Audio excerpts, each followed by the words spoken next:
Seja muito bem-vinda a mais um Roda de Conversa aqui no canal. E hoje a gente tá com uma convidada muito especial, que já é de casa, nem é mais quase convidada. Enfim, brincadeiras à parte, é a Camille. Cá, fica muito à vontade aqui com a gente, é um prazer ter você aqui. Hoje a gente vai falar sobre a lição número 4, que tem como título Abraão, o fiel doador. E ela começa tratando exatamente sobre a questão do chamado de Abraão, né? A gente até tem aqui na tirinha falando assim, em Ur, o que estava acontecendo por lá. Acredito que tava Abraão lá com o pessoal, com a galera, tudo preparado para ir para algum lugar. Aí até perguntam: para onde a gente vai? E aí aparece aqui uma partezinha que é tipo um papiro com um verso bíblico dizendo, de Hebreus 11:8.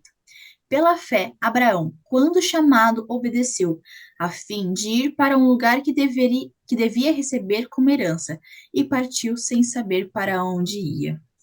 Interessante, né? Eu gostei bastante que trata assim, né, pela fé, e até com o texto mesmo fala que ele não sabia para onde ele ia. A lição, na parte de domingo, fala uma frase que eu gostei bastante. É impossível seguir a Cristo sem qualquer tipo de abnegação. Ele não sabia para onde ele ia, mas ele ia, porque ele conhecia o Deus a quem ele servia. Eu acho isso muito legal. Bom, para começar, queria perguntar o seguinte para vocês. Se o dízimo deveria ser um ato de adoração a Deus, por que que Abraão o entregou a Melquisedeque?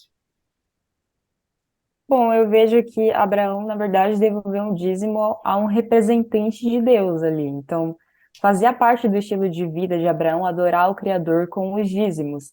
E eu acho que isso mostra o quanto essa prática já era conhecida e o quão antiga ela é. Uhum. Eu gosto muito de exemplos e vamos trazer mais um aqui. Imagina que, por exemplo, a sua tia pede para você cuidar do seu primo. E assim, ela não precisa, naquele momento, que você cuide dele, mas você precisa cuidar dele, você precisa ter essa experiência.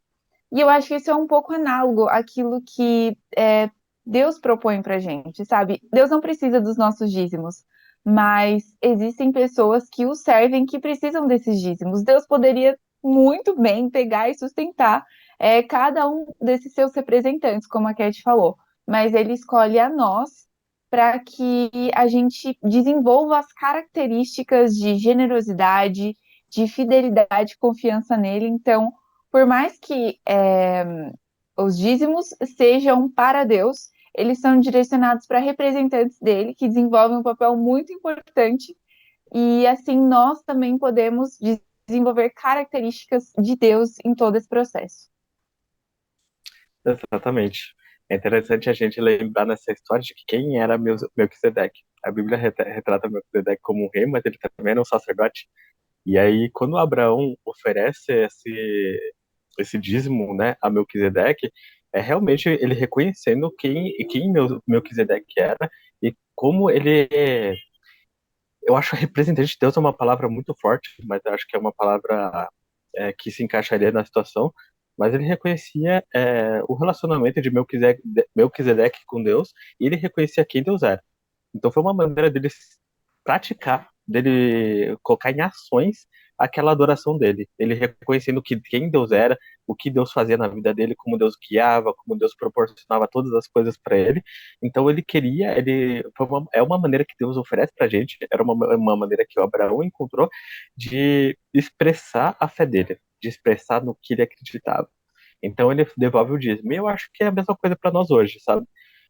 Deus, ele, a gente pensa que com todas as coisas que nós temos que adorar a Deus, mas o dízimo, assim, essa parte específica, é pedido apenas 10%.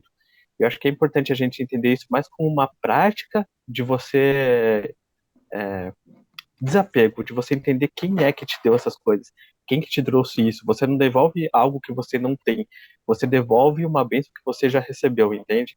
É um reconhecimento de que Deus já te sustentou, Deus já te proporcionou as coisas que você precisava. Então você age reconhecendo quem é esse Deus do que ele fez. E é assim também a gente pode ajudar as pessoas ao nosso redor, podemos ajudar os outros seres humanos que são nossos irmãos desse mundo. Muito bom. E pensando assim, no que a gente deu uma lidinha aqui na lição, do que a gente estudou nessa semana, na prática, como que a gente pode lidar com as nossas emoções quando as promessas de Deus, ou, né, ou não, as de Deus parecem tardar? Eu acho que é realmente difícil lidar com a espera, né? Mas eu vejo que o propósito de Deus é nos levar a sentir a necessidade dele e passar a confiar, para que assim ele possa se revelar a nós. Então, realmente é todo um processo que a gente precisa passar para desenvolver a fé e a paciência. Uhum. Sim, eu concordo e eu acho que de maneira prática, o que eu costumo recorrer é em relação à oração, sabe? Então, naquele momento que eu tô me sentindo muito frustrada, eu não tô entendendo absolutamente nada, eu só quero desistir, eu pergunto a Deus porque eu estou aqui, porque eu estou passando por esse tipo de coisa. É, ele fala assim, calma, sabe? Às vezes você não entende, mas é aquele sentimento de depois do choro, sabe? Que te dá aquela paz. Então eu acho que é joelho no chão, Bíblia na mão, para ter confiança no coração. Bom. Sim. E também tudo isso, eu adorei isso que essa menção que você fez, Camille, porque é esse relacionamento com Deus que nos ajuda a entender quais são as promessas de Deus. Não é só porque eu quero algo que esse algo vai acontecer, entende? A gente não acredita que Deus está lá apenas para satisfazer as minhas vontades, o que eu quero, sabe?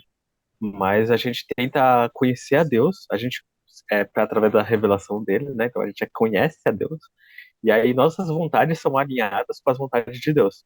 E aí as coisas vão acontecendo. Talvez algumas coisas a gente não entenda na hora por que que não aconteceu. Tipo, às vezes você tinha um projeto super legal para fazer alguma coisa na igreja ou fazer alguma coisa para ajudar as pessoas ali da sua comunidade. E aí você tem uma intenção super sincera, mas não dá certo. E você fica pensando, por que que não deu certo? Minha intenção era boa, eu queria fazer o bem e tal.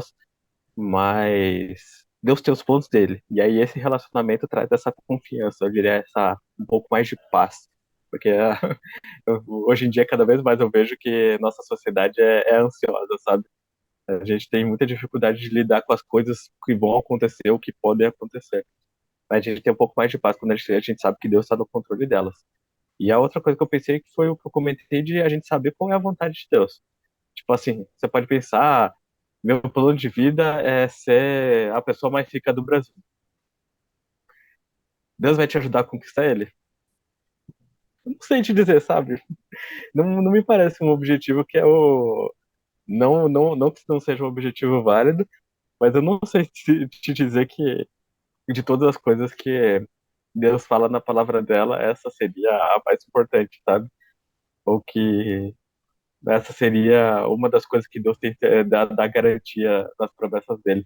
Eu sei que ele vai te suster, ele não vai deixar faltar, ele vai colocar pessoas na sua vida, vai colocar você na vida de pessoas para ajudá-las e para você ajudar eles, para te ajudarem e você ajudá-las, mas as outras coisas a gente tem que conversar com Deus mesmo e saber qual é o plano dele.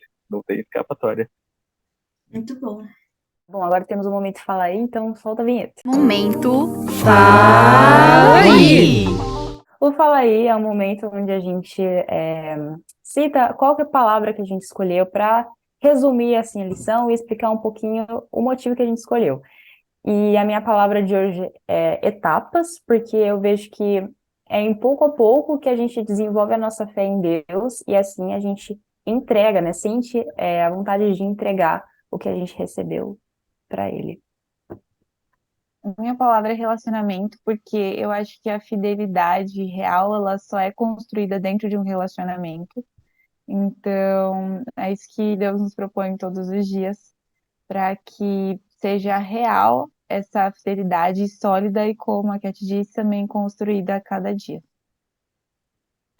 A minha palavra foi confiança, mas ficou na mesma vibe do que a Camille falou. Essa confiança de Abraão foi realmente representada pelo relacionamento que ele tinha com Deus. Quando Deus falou para ele sair da casa dele, ele seguiu porque ele sabia quem era o Deus que estava guiando ele. Ele sabia, ele não sabia que ele ia ser uma pessoa extremamente rica, ele não sabia que seria uma pessoa que teria extremamente sucesso em várias áreas da vida, mas ele sabia quem era o Deus e o que o Deus tinha pedido para ele, que era para ele para seguir ou ir para algum lugar, mas era para sair da terra dele, entende? Então vejo que assim, ele tinha confiança plena de quem Deus era. Ele não sabia necessariamente os planos, ele não sabia o que Deus tinha preparado para ele, mas ele sabia que Deus tinha falado, vai, e ele foi. A minha palavra é bem na vibe da de vocês também, mas a minha palavra é renúncia.